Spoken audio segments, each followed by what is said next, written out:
Je sais pas quoi dire, moi je me régale. Et...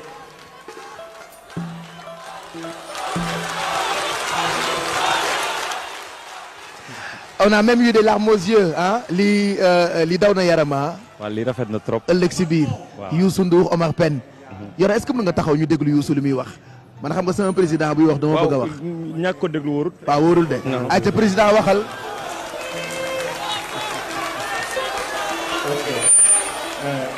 Nous avons notre ami Souleymane Delendiaye.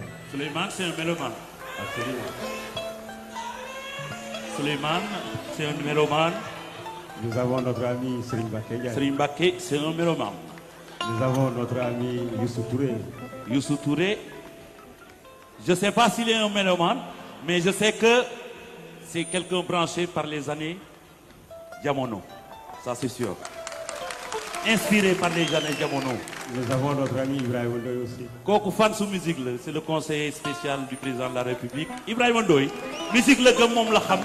Yàgg suivre super jamono super étoile di suivre musique sénégalaise ba tey yàlla yóbbu ko fële moo tax Macky day dégg musique chaque jour dañ ko koy wax mu koy dégg. Nous avons aussi tous nos amis étudiants. Ah, mais respect les étudiants kii boo leen ko déggee rek xam fi ngeen war a jaar. Alors, donc voilà, je crois que c'est ça le Sénégal. Aujourd'hui, nous sommes réunis pour fêter un retour, mais je crois que nous sommes tout simplement là pour fêter la musique.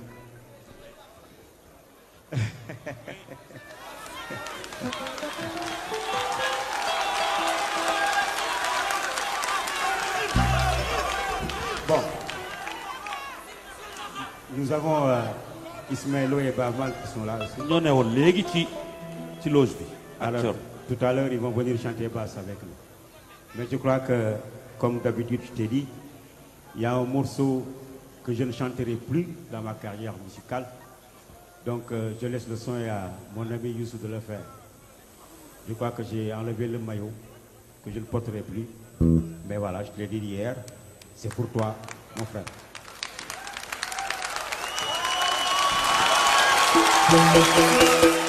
C'est avec un grand plaisir. Et c'est très généreux de ta part. On va faire Silmaxa pour Omar Pène.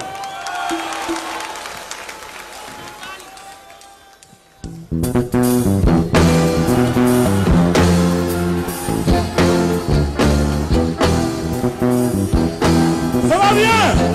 Yes. All right.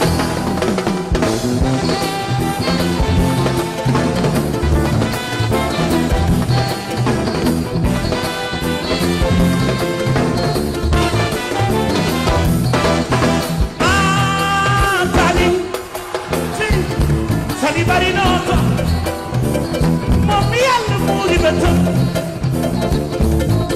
jalle ko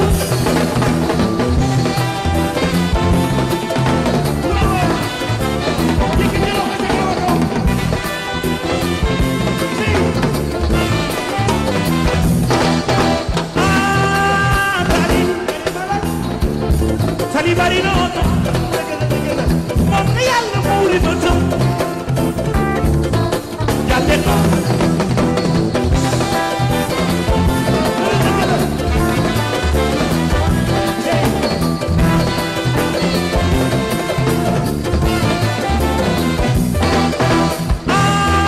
Silmaxa tàllal ya sam diine moom mi Yàlla muuri bëtam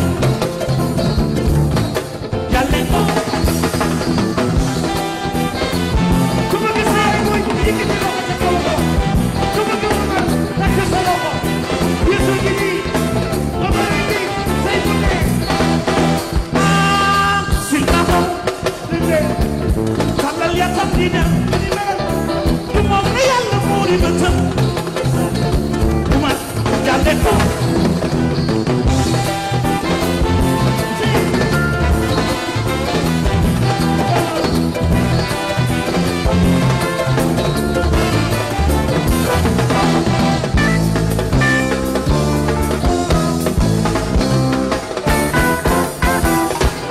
loxo ca kaw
waa ji woote tey nee na ma kontaan na ci yow yow itam nga ni ma kontaan nga ci moom John nee na kontaan na ci moom Baba Man Ismaïlo ñëpp kontaan ci moom ma kontaan ci moom kooku mooy Omar Pène hey so yeexoo léegi ku si tàccu yàlla nga tàccu suba ku si tàccuwul xaw ma ci yow dara ñoom Omar suma yàlla nit sa xol jëri ma dama yëmbe ama ngay may zoroy ma wéy sama waajee sa ki yéeni ma bay mi si ca mali ma mana wat la ba jaara Ibrahima Ndoye sa ki yéeni loolu jot na bari hey ku ma gis sëñ Babacar tàccu sa loxo ku ma gis sëñ Bamba tàccu sa loxo waaye Omar Pène ama ku ma ko booleel hey Seydina Mohamed Omar dundal Omar dundal Omar dundal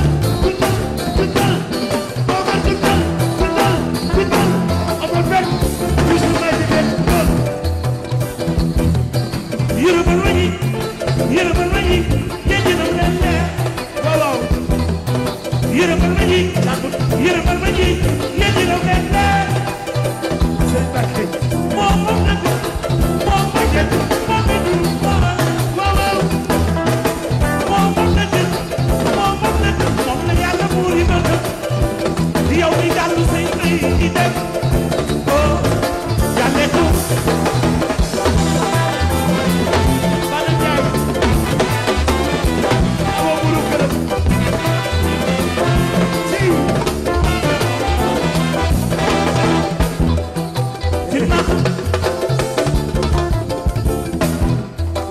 Joe.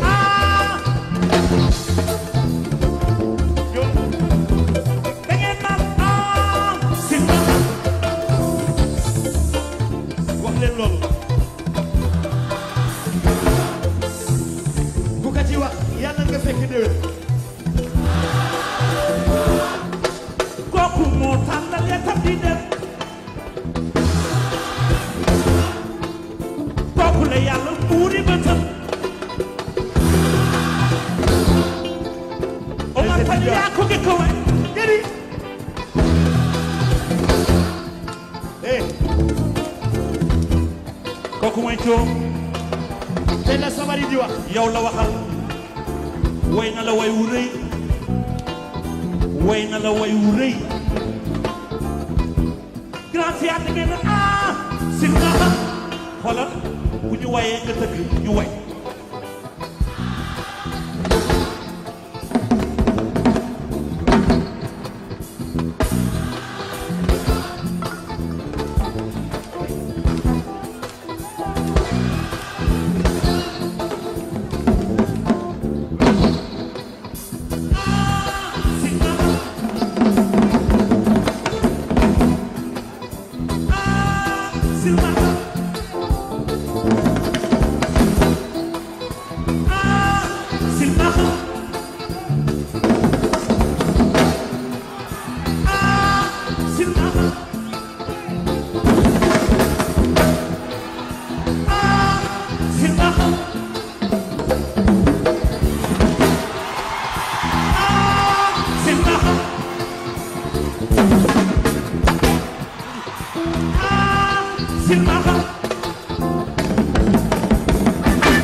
Comme des millions d'Africains, comme des millions de Sénégalais, on se régale.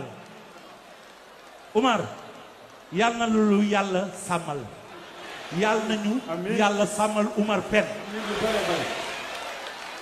mais saa yi kontaan naa très sérieusement je crois que je trouve pas. yow tamit loolu laa la gën loo laalul Ndour Sidi Binta kontaan nañ ci yow yal na yàlla yàggal sa taxawaay ñu bég loola dañoo kontaan loolu laa la gën loo laalul loolu maa ko wax président Youssou Ndour gis nga yaram yëpp daw na gis naa ñu jooy gis naa ñu fecc gis naa ñu yooxu Yoro Ndiaye sax il a beaucoup dansé tellement que lii ñu gis Omar Pène def ko Youssou Ndour def ko Youssou woyaat woyu Omar Pène silmaxa ñu def ëllëg ci biir fàttaliku génération 90 fàttaliku itam li ñu nekkee woon à l'époque Mbaye Dieye taxaw Thio Mbaye taxaw ñoom ñaar ñu pelloo benn ndënd ça c'est du jamais vu et on s'est bien régalé je sais que yow en tant qu'artiste kontaan nga ci li nga gis tey nii ci scène bi tey. lii c'est trop fort. En tout cas c'est plein d'enseignements. Ah oui c'est plein d'enseignements c'est plein d'enseignements parce que man avant may jóge may ñëw fii maa ngi woon ci loge grand yi. te gis naa complicité bi nga xamante ne mais c'est des complices c'est des amis am na entre ñoom. donc loolu symbole la bu fort pour ñun. génération kenn jàppewul ci sa morom concurrent. donc ku dégg Youssou nu mu woyee ci seenu grand bi nga xam ne xol la ko defee. wallaahi donc ñun ngalla ñun génération bi bu ñu mujjee puso bi mu réer. donc ñi tracé nañ voie bi def nañ lu ñu war a def ci musique xam nga et puis ñu ngi ñuy jox exemple xam nga comment se comporter vis-à-vis artistes yi nu ñu war a comporter entre ñoom. Donc je trouve que la voie est tracée. C'est à nous vraiment de prendre le bon chemin et puis d'y croire quoi. Voilà. En tout cas vous y croyez yow xam naa ne gëm nga ko parce que démb ci guddi ci heure bi man ak yow nekk on a fait un magnifique show certainement show bi dinañ ko rediffuser ci dimanche bi ci télé bi Yoro c'est toujours un plaisir d'être avec toi tey li nga gis Omar Pène def ko rafetlu nga ko et on comprend le message mais jàngat biñ ci war a am du musiciens yi rek a war a jàngat na Sénégal yëpp jàmbat am na ko ma romb léegi ne ma Omar Pène tax na tey ñu fàtte Ebola c'est vrai quand tu parles des moments pareils c'est comme ça ni ñu déggoowee c'est ce qui fait le charme bu aar fii ci Sénégal c'est que coow lee fi nekk rek mais grand yi ñoom en tout cas kenn mënul yóbbul li yàlla jagleel kenn ku ci nekk dina ko am dina ko def xam nga donc nit ñi ñoo fi nekk di polémiquer mais ñoom entre ñoom xamante nañ et puis complicité bi mu ngi fii voilà yàlla baax na quoi donc merci man aussi kontaan naa trop ci liggéey bi merci beaucoup suñu xarit merci beaucoup voilà mu ngoog ñu ngi leen di fàttali itam ñu ngi nuyu suñu xarit yëpp Nabou Camara yaayu Mame Sala mu nga France elle est en train de regarder très ravie d'être avec nous ak fu ngeen mënti nekk ci Sénégal dans quelques minutes on reçoit président Youssou Ndour maa ko wax léegi lu mu laal a gën lu mu laalul bàkk boobu maa ko jagleel te defe naa tey li ngeen gis ci scène bi mu def ko ak Omar Pène ñëpp kontaan nañ ci dinañ delluwaat ci scène bi encore comme ça ngeen mën a dund ambiance bi nga xamante ni moo am tey fii ci Grand Théâtre en direct ci télévision Futur Média je rappelle que ça fera près de 15 jours pour li nga xam ni mooy direct bi tapis rouge bi fii ci hall bu Grand Théâtre waaye scène bi itam dund ngeen woyi ak ambiance bi détail par détail lii ñu dund nag léegi nag defe naa y'a que télévision Futur Média moo leen ko mën a jox ñu recevoir tout de suite ndeysaan bu président di ñëw ñëpp a ngi naan Youssou nga ñëw Youssou Ndour oui je sais qu'il arrive c'est mon président aussi voilà donc mu ñëw léegi nii comme ça ñu waxtaan ak moom il est en train de parler ak Sidat non mais c'est vrai il fallait ñu woon bu ma amoon caméra dama leen di filmer ci ginnaaw Youssou Ndour mu ngi ñëw Youssou Ndour Pape Lam je sais que Youssou Ndour mu ngi ñëw d'accord voilà et puis ñu ngi nuyu itam grand Kamou protocole man moo yore sama protocole moo yor sama protocole c'est ça on vous souhaite encore de passer de très bons moments ci télévision Futur Média un très bon week-end en tout cas firnde baa ngi nii ñu ngi jëm nag lundi ci 12e anniversaire bu groupe bi xam naa loolu dinañ ci wax léegi nii ak président Youssou Ndour waaye tey nag li ñu soxal mooy anniversaire bi mooy guddi gi nga xamante ni mooy marqué retour bu Omar Pène at yi nga xamante ni bégal nañu ko mënul woon nule noonu moo taxoon boobu ba tey buñ ñu newoon day bàyyi Sénégal yëpp découragé waaye heureusement ba xam na ni Sénégal dañu ko fonk heureusement ba xam na ni Sénégal dañu ko bëgg heureusement ba xam na ni Sénégal dañoo bëgg li muy def heureusement ba xam na ni ay woyam dafay indi ay enseignement yoo xamante ni ku ne war na caa mën a profité moo tax mu ne d'accord na pour dellu si waat te dellu sem bi nag tey gis ngeen ni Omar Pène ba léegi mu ngi ci forme gis ngeen ni Omar Pène ba tey ma nga ca na mu meloon gis naa Sista Maria sama jigéen boobu mu ngi ree jooy na bu ca kanamee di nga ñëw taxaw ñu wax may ma rek sama président dugg wax ak man nag mooy dëgg voilà donc yéen ñi di àndandoo ak ñun tamit xam naa ni fi mu tollu tembe bëgg ngeen bu doon seen sago ngeen ñëw toog bu doon seen sago ngeen ñëw taxaw fii ci saalu Grand Théâtre bi waaye nag defe naa salle bi mënta def Sénégal yëpp ndax Sénégal yëpp dañoo mobiliser wu tey pour àndandoo ak ñun ci télévision Futur Média ndeysaan Sidaat da koo këf waaye kenn gënu laa bëri wax Sidaat may ma ko rek tuuti ndeysaan Sidaat Sidaat qui est en train de parler ak président Youssou Ndour je rappelle que yéen a ngi koy déglu itam ci RFM 94.0 depuis qu'on a commencé ñu recevoir léegi nag président Youssou Ndour gis ngeen li nga xam ne na ko ci scène bi tey moom ak Omar Pène ñaari woy yoo xamante ni 100% souvenir la te benn bu ci nekk ñi ko déglu dañoo nostalgique tey moo tax sànq ma ni Marie jooy nga waaye yéen ñii seetaan itam jooy ngeen président Pape kontaan nañu. merci beaucoup jërëjëf. tey defe naa jooyloo ngeen sénégalais yi. waaw jooyloo ngeen ñëpp. te li ngeen def tax na ñu fàtte lu bëri ci ay soucis Sénégal yëpp taxaw ñëpp àndandoo ak yow ndax defe naa guddi gi tey. def nga ci lu am solo loo xamante ni moom Omar Pène xam na ko Sénégal tamit xam na ko mu nekk ay enseignements yu sénégalais yi war a jël au sortir de cette soirée président Youssou. jërëjëf Pape Cheikh Diallo maa ngi leen di féliciter. merci pour liggéey bi nga xam ne def ngeen ko. ngir sama xarit bi. ndax Oumar wax na ko léegi. ba ñuy xamante dafa yàgg. bés ba may woy Papa Samba Diop laa xamanteel Oumar Pène. kon yàgg na. 1975 76. yàgg na lool sax yàgg na lool. ma xamanteeg moom. ni mu ko waxee léegi ci scène bi. ñu dem ba benn moment. Super Étoile ak Super Jamono ñoo nekkoon en face. gars yi bëgg ko jël. def ko Jaraaf Gia. waaw bëgg ko def concurrence comme yi xew léegi. mu nekk loo xam ne ñun tamit ñu koy vivre. mais jël de la hauteur. ba tey ku ci janoog sa morom. doo sëgg. mu am yu bare yoo xam ne dafa dox suñu diggante. moo tax ma kontaan trop. ci retouram bi. kontaan trop taxaw fi. mu def nag loo xamee ni que. mën nañu wax ne que guléet. ndax démb dama ñëw. di répéter bi ñuy wax ak yow en direct ci Night Show. ñu war a répéter Silmaxa. mu ne ma mu jël micro bi. teg ko ci suuf ma ne ko jël. mu ne ma non Silmaxa à partir de dootuma ko way. non. waaw mu nekk lu ma touché mu ne ma yow yaa koy way. wallaahi. ma bëgg ko poser question mu ne ma bul ma poser question. yow yaa Silmaxa koy way. dootuma ko way mel na ni bu ma nekkoon ci équipe benn numéro bu ma doon sol. boobu numéro teggi naa ko jox naa la ko. qu'est-ce que ça vous fait. ça me fait ça me trouble. Ouais. waaw mais xam naa nit ki xol ba. retour bi. waaw réussir na ko tey. waaw réussir na ko et gis nañu étendu. répertoire Omar Pène. wallaahi. gis nañu thème courant yi nga xamee ni que mooy acoustique bi. ak disque yu mu mujjee def yi nga xam ne moo waral. bitim réew di ko jéem a xëccoog ñun. mooy disque yu mujj yu acoustique yeeg yooyu. wane na aussi Super Jamono ci ni nga xam ne noonu la xaatee woon. moom la ñuy dégg nii.